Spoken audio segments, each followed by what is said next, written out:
In episode 95, Gary Kulik shared his experience serving as a conscientious objector medic in Vietnam. A devout Catholic influenced by the social justice movement, Gary received conscientious objector status and served as a medic with the 4th Infantry Division.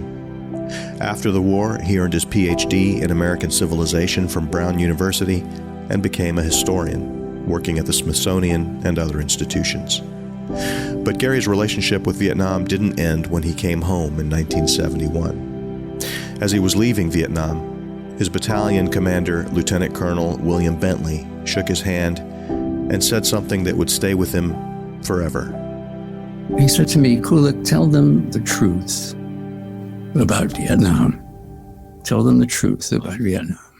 And that always stuck with me. Stick around.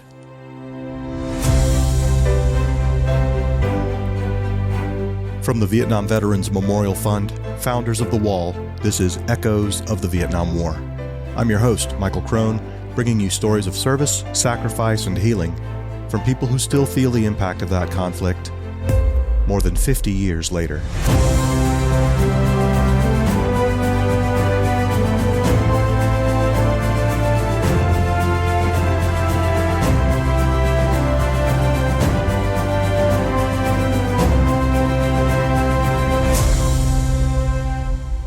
Episode 102, The Stories We Tell, right after this. Hello, I'm Gary Sinise. Nearly 3 million Americans served in Vietnam, and more than 58,000 have their names inscribed on the wall. Those that paid the ultimate price in service to America. Some might ask why the Vietnam War still matters. It matters because more than 58,000 lives were cut short and their families forever changed. It matters because we should never forget how Vietnam veterans were treated when they came home. A lesson learned so that our current generation of veterans are treated with respect. The Vietnam Veterans Memorial Fund, the organization that built the wall, works to ensure that future generations will understand the war's impact.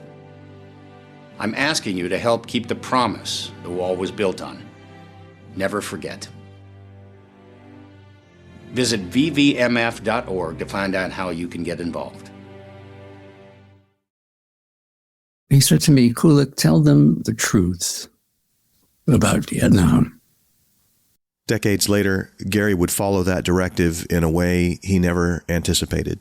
His 2009 book carries a provocative title, War Stories, False Atrocity Tales, Swift Boaters, and Winter Soldiers, What Really Happened in Vietnam. It's a careful, sometimes uncomfortable examination of how the stories we tell about war have shaped our understanding, maybe even more than what actually happened. Gary's journey to writing this book began when he came home from Vietnam. Like many veterans, he tried to put the war behind him. I was drained, I think. It took a while for me to settle back in. And I think I was largely uncommunicative about Vietnam with my wife. And it certainly was the case that no one wanted to hear stories about Vietnam. No one. And that seemed fine to me. I mean, I was now completely focused on my career, finishing graduate school, finishing my PhD, establishing myself as a scholar, getting a job. Despite not thinking about Vietnam, certainly not presenting myself as a Vietnam veteran, I began collecting Vietnam memoir. And so I have a substantial collection. And I think at one point I thought, well, maybe when I get time, when I retire, I might write a book about those memoirs. The proximate cause, however, was that I was visibly and increasingly unhappy in my last job. So at what point does it form in your mind that this is what you're going to write about? My wife, Barbara, said to me, "You need a project." And years ago, someone had confided to her, a veteran, that because of my status as a CO, I have a perspective on the war that no one else has, or very few people have. And that sort of stuck in my mind. But I think the book didn't form in the way that it finally appeared until I began reading stories of atrocities that I knew to be untrue. Okay, let's talk about the word untrue for a minute. When historians like Gary examine controversial topics, they bring a particular set of tools to the task. They cross-reference multiple sources, examine both corroborating and contradicting evidence, examine patterns across testimonies, investigate official records. It's detective work, really. And it's not about calling anyone a liar. It's about understanding how stories evolve, how memory works, and how collective narratives take shape. Gary approaches these stories with both the rigor of a trained historian and the compassion of someone who served alongside his fellow veterans. His goal isn't to diminish anyone's experience or pain, but to understand the larger truth about what happened to Vietnam veterans in country and when they came home. Let's start with one of the most persistent stories we hear about Vietnam veterans, that they were spat upon when returning home. Almost everyone has heard these accounts. Veterans in airports accosted by hippies for serving in a faraway war that had grown unpopular at home. This is a great example of the difference between a story, which may be true but hasn't been proven, and a history. Let's begin with Rambo. There's a key moment in that film where Rambo says, "And I come back to the world, and I see all those maggots at the airport protesting me, spitting, calling me baby killer and all kinds of vile crap. Who are they that protest me, huh?" 1982. And the core element of the story is there. Happens in an airport, there's spitting, there's the vile epithet, baby killer. Prior to 1982, there are an important series of memoir and oral history compilations. I'm talking about Ron Kovic, Philip Caputo, Tim O'Brien's first book, Michael Hare, anthologies, oral history anthologies, Al Santoli, Mark Baker. None of those sources mentioned homecomings that involved being spit upon. None of them. It was the Rambo film that provides the beginnings of a story that would later be elaborated. And the principal evidence for that elaboration comes from the Chicago Tribune journalist Bob Greene. Greene, sometime prior to 1987, asks his veteran listeners to send him stories about whether they were spit upon. He asked that question: were you spit upon when you came home? And he does a series of articles in the Chicago Tribune published in 1987. He would expand that into a full book called Homecoming, 1989, in which he, I think, 60 plus stories of men saying they were spit upon. Greene did not vet any of these stories. He did not vet whether people were veterans or not. He felt that that was disrespectful. So, well, that seems pretty elemental, right? I mean, if somebody's telling you a story about their experience as a veteran coming home from war, seems to me like verifying that he's a veteran. That's basic due diligence. You would think, and I'll come back to that because it adds to the skepticism of the story. So I read all these with some care, read the whole book, read carefully the 60 plus stories. And there are 4 points I want to make about these stories. The first is they depend quite heavily on the core formula articulated in the Rambo film. The spittings almost always take place in an airport, accompanied by epithets like baby killer. But then there's a variant. Rambo mentions simply maggots.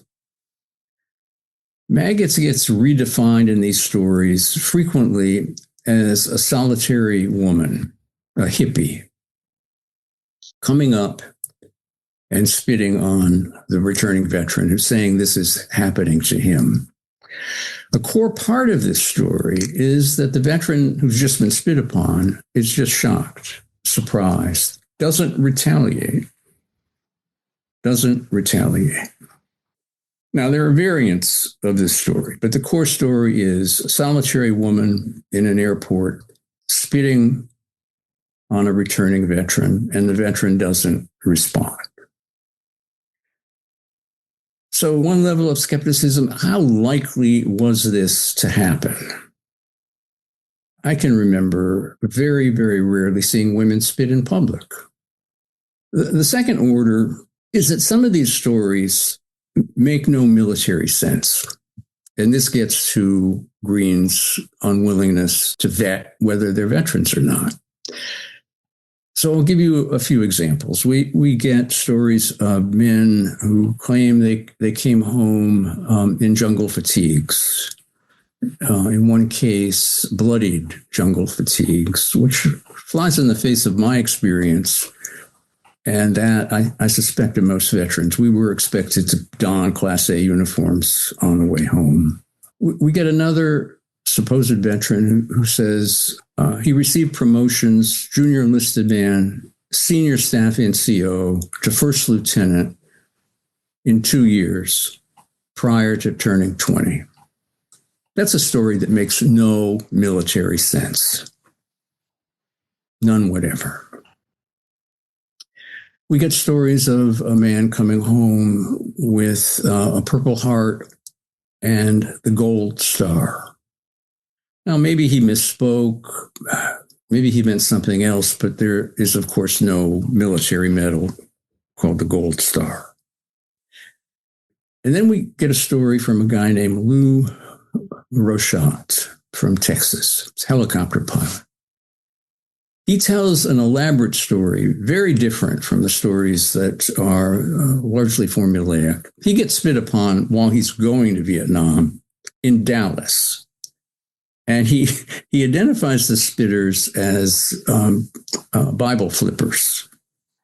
Now, this is a story that really makes no sense whatsoever. Here we are in the heart of Support Our Boys, Dallas, Texas, and he's getting spit upon by faithful Baptists, other Bible believers. He also tells us he came back with 7 bullet holes and 57 combat decorations. This is a story that simply can't be believed. Now, not all of these stories are that bad, but I brought my skepticism to the formulaic airport hippie girl stories. I now bring further skepticism to stories that make no military sense. And the third level is none of these stories are witnessed. There are a couple of stories, I should say, they're at least ambiguous, but by and large, these are not corroborated in any way. There are no witnesses. No one supposedly was walking next to me when I was spit upon. And then lastly, and related to this, there are no stories of I wasn't spit upon, but I saw my buddy being spit upon. Again, this refers only to the Green stories. No corroboration, no witnesses, no story about a buddy being spit upon. Here's my memory of coming home from Vietnam. No one walked through a major airport on their own. We were surrounded by fellow veterans as we made our way to the various flights back home. I remember queuing up at the ticket counter in front of fellow veterans. I didn't walk through an airport alone. If someone had spit upon me, another veteran would have seen it. My last piece of skepticism, none of the stories that Green published indicate that, no, I wasn't spit upon, but my buddy next to me was. None of those stories tell that story. Now, I can't prove, and I really don't want to prove, it never happened. So if someone were to tell me today that it happened to them, I think I might ask, tell me more. I'd be happy to be challenged. But again, as I say, I can't prove it never happened. All I can do is bring a level of historian skepticism to the stories I've seen and read. And as I said, the cache of stories in Bob Green's book, Homecoming, is the largest body of evidence. And so in the wake of Bob Green, do we see these spitting stories gaining traction or losing traction? There are no more books about this. So bits and pieces, I wrote about some of the there's just a handful of stories that come out that get published. But basically the story goes away. It goes away in terms of anything that would find its way into print or into film. There are no spitting stories in the Burns Novick film series on Vietnam. And I don't believe there were any in any of the major previous film versions of the war in Vietnam. So in that sense, it fades from public view. I'd be interested in hearing your evidence based on all of the interviews that you've done. What's been your experience? Well, there's my experience, and then there's my memory of my experience, which may very well be two different things. But in my memory, having spoken now with probably a couple hundred veterans, I've heard many times something along the lines of, "We were spat upon when we came home." I cannot recall a time when I've heard, "I was spat upon when I came home." That's significant, I think. But the counter argument to that is, I have colleagues at VVMF who say they have heard it in the first person. Mm-hmm. They know people who tell the story in the first person. Just because it hasn't happened to me as an interviewer, I've only been with this organization for, 5 years or something like that. There are people who've been with our organization for 14 years, 15 years. They've talked to far more veterans than I ever will. And, they feel pretty strongly that they have heard these stories in the first person. Mm-hmm. They could produce those veterans with a phone call. So, I think it's important that we draw the distinction here between skepticism for personal memories versus skepticism for this particular body of collected stories that have been published. Exactly. By Bob Green and maybe by others. Exactly. My skepticism isn't directed at any one individual. It's directed at a body of evidence, the most substantial published evidence we have of spitting stories. But there was a metaphorical truth to them. Gary himself experienced what he considers his own metaphorical spitting story. Not literal spit, but something that carried the same sting. I think when I came back to Brown that first time after Vietnam, I had one really awkward and disturbing lunch.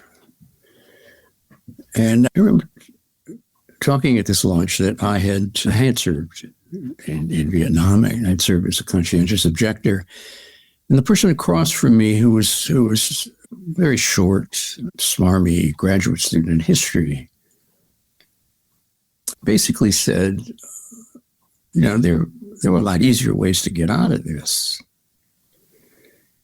And I later learned that he had conned his way out by overeating, so that he weighed far more than he should have for his height.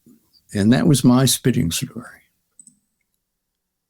If the spitting stories represent a kind of collective metaphor for disrespect, the false atrocity stories that Gary investigates in his book represent something far more troubling. During his research, Gary discovered that some veterans had confessed to war crimes they couldn't have committed, and that these confessions were eagerly believed and repeated. So there's a real phenomenon there. You take, for example, the Central Park Five. There's just tons of examples of people confessing to crimes they didn't commit under interrogation by detectives in an interrogation room inside a police station, right? So that alone is remarkable enough, the fact that you can eventually get someone to admit to a crime they didn't commit. But when I'm watching the documentary, Winter Soldier, I mean, these guys aren't in an interrogation room. Nobody's, there's no lights in their eyes. There's no antagonist across the table screaming at them. These guys are testifying in graphic detail to things that they say that they witnessed. And so I guess what I'm wondering is, if you take the duress out of it, right? If you take the bad cop out of the room, then what reason would someone have for giving a false confession?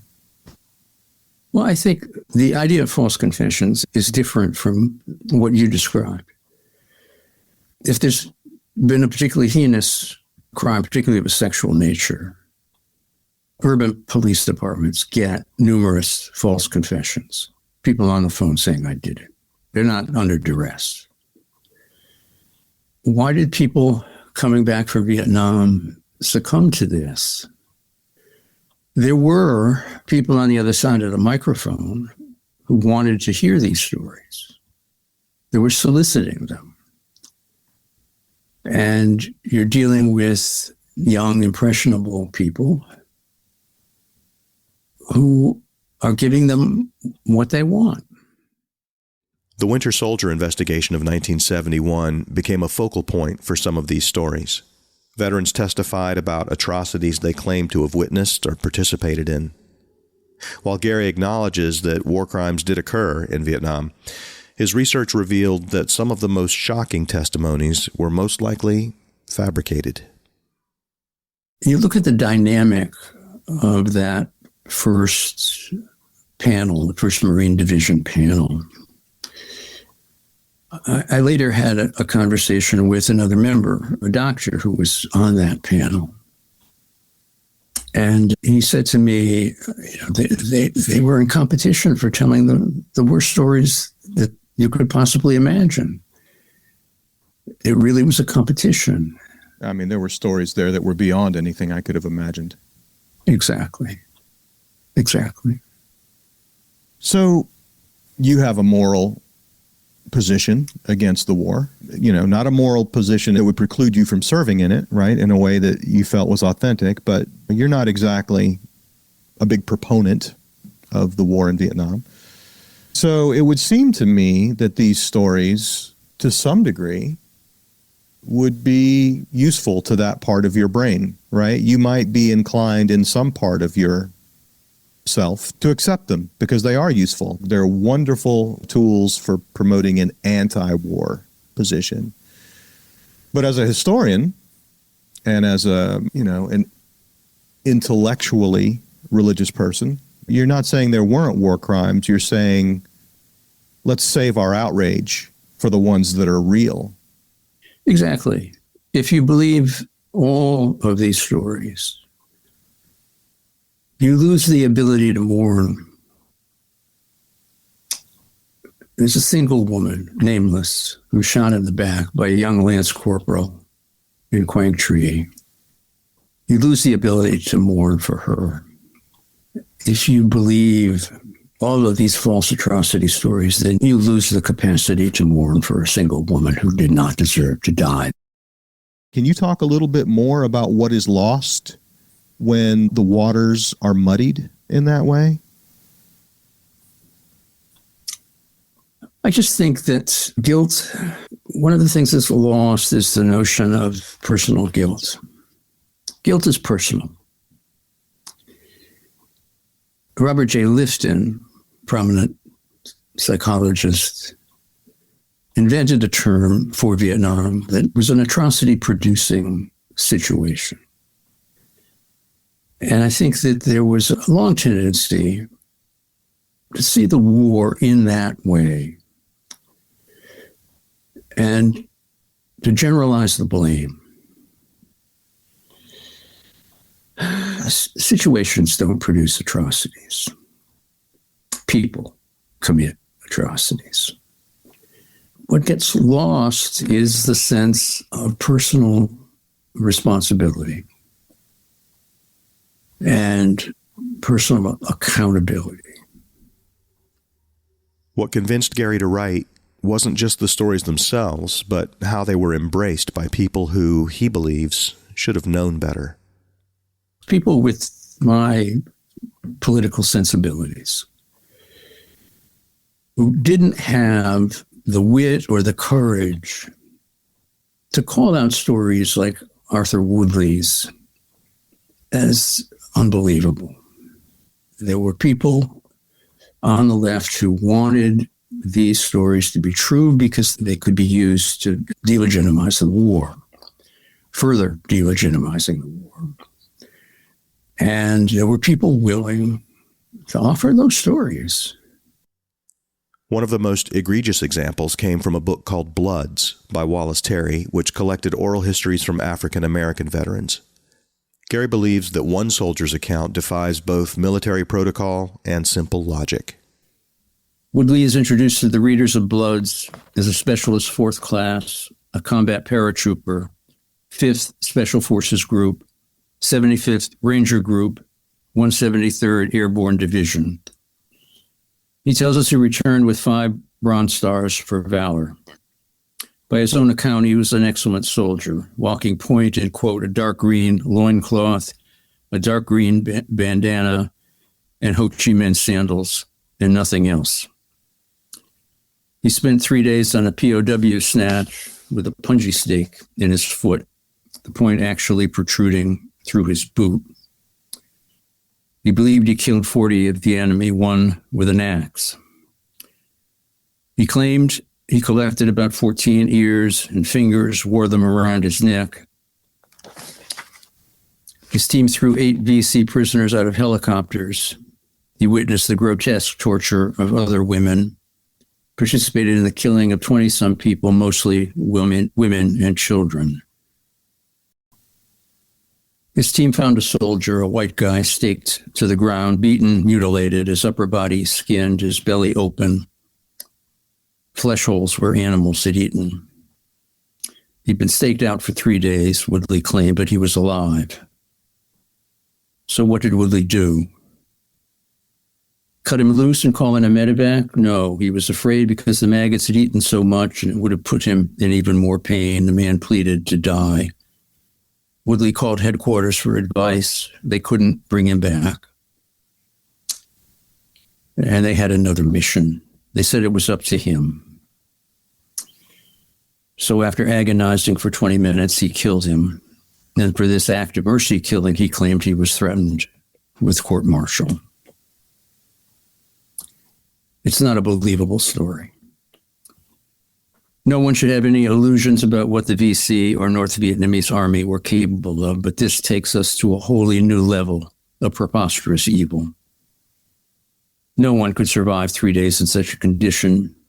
Medevac crews did not refuse missions of such urgency, and no command would knowingly allow the body of a dead American to remain in the field. An investigation of his service record revealed that he never served in the 5th Special Forces, nor was he awarded any medals for valor. nor did he receive a Purple Heart for that punji stake in his foot. But even without that knowledge, Wallace Terry had ample grounds for skepticism, and so did others. What happened to the filters skeptical editors and producers are supposed to bring to stories like this? Why were otherwise intelligent people prepared to believe wildly improbable accounts without any apparent effort to corroborate them? Whitney Balliet, writing a long review of Bloods in the New Yorker, singled out Woodley and his stories of the staked out and skinned American, uncritically offering it up as the truth to his upscale readers. Why would somebody admit to committing an atrocity that they didn't commit? In Arthur Woodley's case, it made him famous. He's just another guy from the neighborhood who served in Vietnam. But he's got all these stories that people want to hear. You look at the two most notorious storytellers at Winter Soldier, Scott Camille, Joe Banger. This made them famous. Yeah.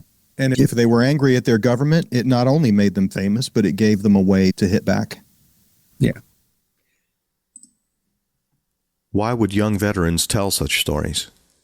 Gary has thought deeply about this question, and the answer involves understanding the difficult position many veterans found themselves in when they returned home. Well, behind all this is, in some ways, the hardest thing for young veterans, young, poorly educated veterans. They're coming back from Vietnam and they're going off to college. And they're hearing a totally different narrative of the war that they had heard from their Marine superiors. Take Camille, for example, that goes to, I think it's Miami University. They want to fit back in. And Camille, particularly, becomes this icon of the veterans' anti-war movement. It's a new kind of identity, and it's an identity, in part, the result of the stories he told at Winter Soldier. I got Camille to talk to me, and I got his military record. You know, if you lie to me about what's in your military record, I'm going to have a hard time believing anything you tell me. If I catch you in a lie, then I have to think that some of these stories are made up. You know, we all have a tendency to embellish our past and certainly embellish our experience in war. I mean, that's probably the one area where more lies have been told than any other area. When you look at the filming of Winter Soldier, I mean, this was fun. Mark Lane was a part of that. Jane Fonda was a part of that. These are the stories they wanted to hear. Sometimes a thing can be both real and mythologized. After a short break, Gary Kulik takes on PTSD. Stick around. Let's talk about the wall for a minute. It is widely considered to be the memorial that changed memorials forever. Its design invites a level of engagement, of introspection, of reverence that no fountain, no statue of a cannon or a man on a horse could ever match. The volunteers who work there often talk about wall magic, that unexpected, often spiritual connection or discovery that happens when you visit the Vietnam Veterans Memorial. It's one of the reasons why the wall's design has inspired so many other memorials around the world. Of course, there is one little problem with the wall's design. 140 panels of polished black granite aren't exactly portable. So, unless you can get yourself to Washington, D.C., how are you supposed to experience wall magic for yourself? Well, guess what? We already thought of that. In 1996, VVMF unveiled an exact replica of the wall that could be packed into an 18-wheeler and hauled to cities and towns all across America.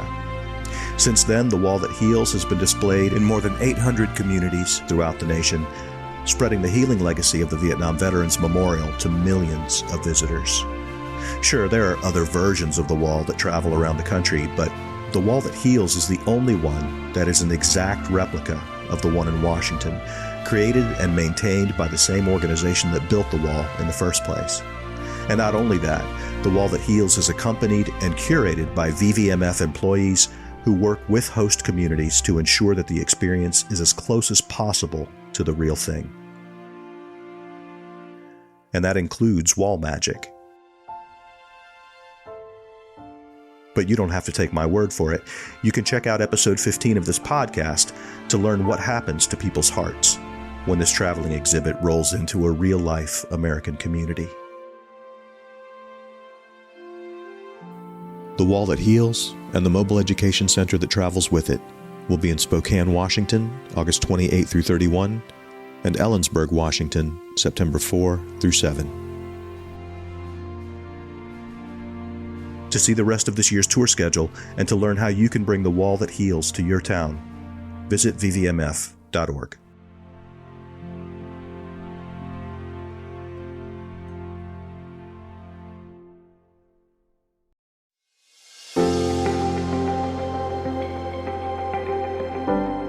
If you're enjoying Echoes of the Vietnam War, I want to let you know about some very easy ways you can help to support the podcast.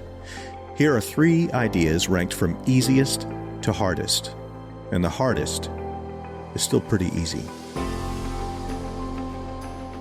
Number 1, spread the word. Tell a friend or 2 friends, or better yet, share a favorite episode on your social media accounts so you can let all of your friends know in one go. Number 2, leave us a review or a rating wherever you get your podcasts. Even if you stream Echoes directly from our website, you can still send feedback through the form at the bottom of the page. Number 3, if you're listening from our website, consider following or subscribing on one of the many platforms where podcasts are found, including Spotify, Pandora, iHeartRadio, Apple Podcasts, and many more. That way, you'll always have the most recent episode automatically downloaded to your mobile device, and you'll boost our subscription numbers, which will help new listeners find us more easily.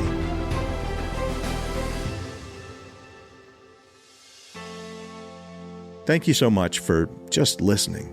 We really appreciate your continued attention to these stories.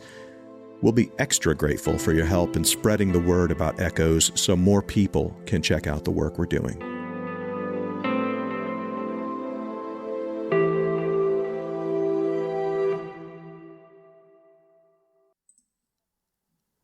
The third area that Gary examines in his book involves post-traumatic stress disorder. PTSD has become almost synonymous with Vietnam veterans in popular culture, but Gary's research suggests that we may be oversimplifying both the scope and the nature of combat trauma. I would think it would take some courage to assert that while PTSD is real, we're probably seeing it overdiagnosed, maybe a bit overwrought in the narrative, the public narrative about war. Was it difficult for you to come to a place where you felt comfortable taking that on, PTSD specifically? Well, I think it was a commitment to truth-telling, I think. The origins of PTSD, I mentioned Robert J. Lifton, it comes out of something that was once called Vietnam Syndrome. And it emerges from left-wing psychiatrists, Lifton the most prominent, as this effort to explain why we're seeing, in some ways, it's an effort to explain movies like Taxi Driver. Why are we seeing these demented veterans coming home wreaking havoc? And, certainly there was some evidence of that in the newspapers, played up. So the Vietnam Syndrome morphs into PTSD. And if you look at it closely, as I tried to do, and I'm not an expert on psychological injury, But one of the things that's very clear is that over a number of years, a series of studies have dramatically reduced the incidence of PTSD among veterans. From the earliest studies suggesting very high rates, the most recent study brings us down into the teens. And if you're really talking about day-to-day dysfunction, you're in the single digits. And there are respectable psychiatrists arguing this. Since I laid this case out in War Stories book, I'm only more convinced of it. There's one very powerful work that was published a few years ago by a Columbia psychiatrist named George Bonanno. I'm not sure of the pronunciation. It's got a title that's not entirely true, The End of Trauma. But it has evidence that's, to me, overwhelming. So this guy looked at a whole series of PTSD cases, whether as a result of natural disaster, rape, war, child abuse. And what he found was that in about a third of the cases, people developed PTSD. A third. So the intellectual problem now becomes, how do you explain the 2/3 who don't? How do you explain, as he put it, and it's a great word, resilience? It turns out it's much harder to explain resilience than it is to explain PTSD, because there are just so many factors that lead into it. Yeah. And Sorry, I didn't mean to interrupt. I think one of the complicating factors there is the act of labeling itself. Right? Yes. Has an impact. So I definitely want to go down that rabbit hole for a minute. But before we do, I want to just check something that you said earlier, that PTSD morphed out of Vietnam syndrome. I've always been under the impression that PTSD's roots go all the way back to shell shock or battle fatigue from World War I. Is that a myth that I've bought into? No. I think that's right. The longer history of war trauma definitely goes back to World War I and shell shock. That's correct. Okay. I just wanted to check that because I thought, well, maybe there's a myth that I've swallowed whole without thinking about it. No. All right. So you were talking about the act of labeling and how that complicates things. Well, I think I want to finish my point about resilience. And here's a terrible truth about PTSD that you don't read about because it seems like blaming the victim. If you're young and poorly educated, you're at much higher risk for war-related PTSD than if you were older and better educated. And it shouldn't be surprising. What do young people know about war? They may have seen a few movies. They certainly haven't read deeply into the poetry of World War I, Wilfred Owen, Siegfried Sassoon. They're much more likely to go to war with a sense of glory in their heads. And of course, war turns out to be the ultimate irony. It's not glory, it's terror, it's awful. Yeah, I mean, if you haven't read Charge of the Light Brigade, maybe you think war is all John Wayne movies, but I think, is there a parallel truth to that, which is that if you're younger and less educated, your experience of war is likely to be a lot different than someone who's older and highly educated, right? I mean, it's one thing to be a grunt. It's another thing to be a company commander. If you go to war with images of glory in your head and images of courage, and I remember a young medic telling me, they're just not going to get me. I remember a blustery first sergeant Walter Reed saying, in Vietnam, only the strong will survive. And both those terms are nonsense. It discounts luck. Wrong place, wrong time. Gary told me that recent research has focused less on trauma and more on resilience. There's one very powerful work that was published a few years ago by a Columbia psychiatrist named George Bonanno. I'm not sure of the pronunciation. It's got a title that's not entirely true, The End of Trauma. But it has evidence that's, to me, overwhelming. So this guy looked at a whole series of PTSD cases, whether as a result of natural disaster, rape, war, child abuse. And what he found was that in about a third of the cases, people developed PTSD. A third. So the intellectual problem now becomes, how do you explain the 2/3 who don't? How do you explain, as he put it, and it's a great word, resilience? It turns out it's much harder to explain resilience than it is to explain PTSD, because there are just so many factors that lead into it. And the one person I talked to about this, he and I argued about PTSD. He didn't like my skepticism about it. But in the end, his experience was very similar. And he was convinced he had it. And he experienced serious battlefield trauma. Trapped for several days, trying to escape from a Viet Cong attack, badly wounded people he's got to take care of. And he emerges from that,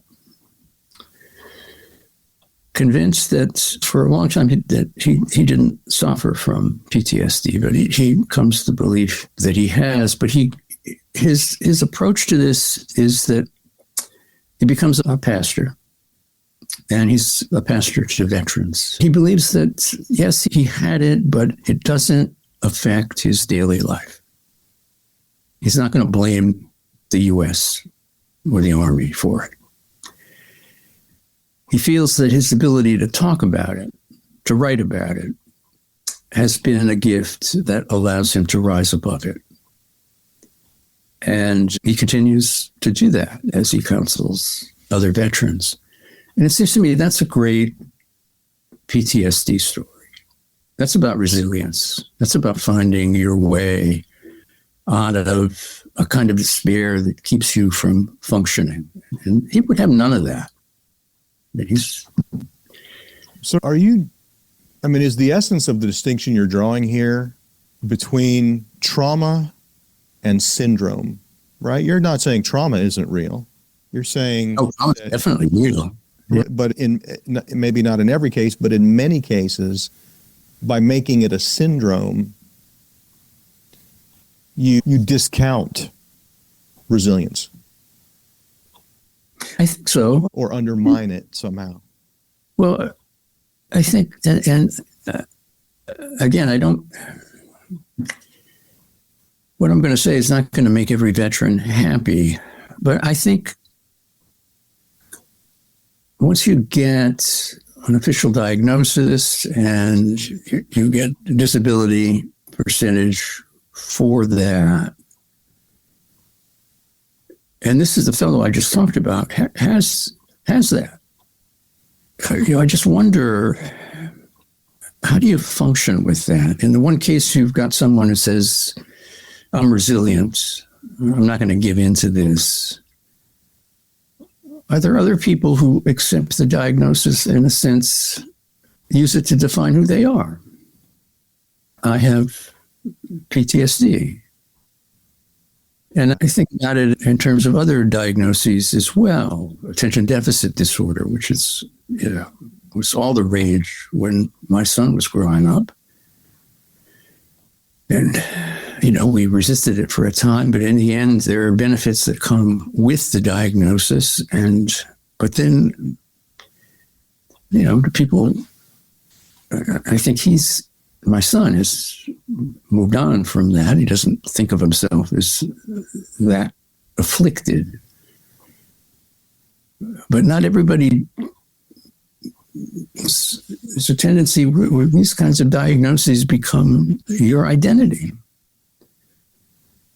And I think there's some work out there that I've read. Again, I'm no expert, but I go back to this striking phenomenon of 2/3, 1/3. And it turns out that, resilience is really hard to explain because it's often so personal. As our conversation drew to a close, I asked Gary about his own homecoming and how, in the decades since, that experience has shaped his relationship with the Vietnam War. Vietnam was in the past. I wanted to forget about it. But no, I was deeply, career oriented at that point. I had started that, in a sense, my experience was different than the average young veteran coming home. I had something I had started. I was now back to it. And I was determined to put Vietnam in the past. Yeah. I succeeded for a long time. I asked Gary whether his own unprocessed trauma ever backed up on him, whether it came out later in surprising or upsetting ways. I mean, once I was back, I remember on a hike in New Hampshire thinking, where would the ambushes come from? So, the war came back. I sometimes dream about being back in the Army, as an old man. But that's then. No, I just moved on, and because I'd had this career trajectory that I had started made a huge difference. I'm just back in it. I was away for 2 years. Tell them the truth about Vietnam. It was a simple directive, but one that required moral courage and unrelenting discipline to follow. Because the truth is often complicated, sometimes uncomfortable, and it rarely fits neatly into anyone's political narrative. Gary's work reminds us that honoring those who served doesn't mean accepting every story uncritically. It means caring enough to get the history right, in all of its complexity and moral ambiguity. Gary Kulik's 2009 book, War Stories, False Atrocity Tales, Swift Boaters, and Winter Soldiers, What Really Happened in Vietnam, is available on Amazon and through Potomac Books. His new book, Conscientious Objectors at War, The Vietnam War's Forgotten Medics, offers an important perspective on a group of veterans whose stories have been largely overlooked. It was the subject of episode 95 of this podcast, and you can find it on Amazon and through Texas Tech University Press.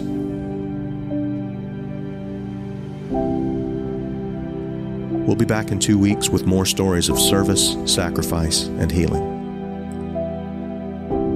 See you then.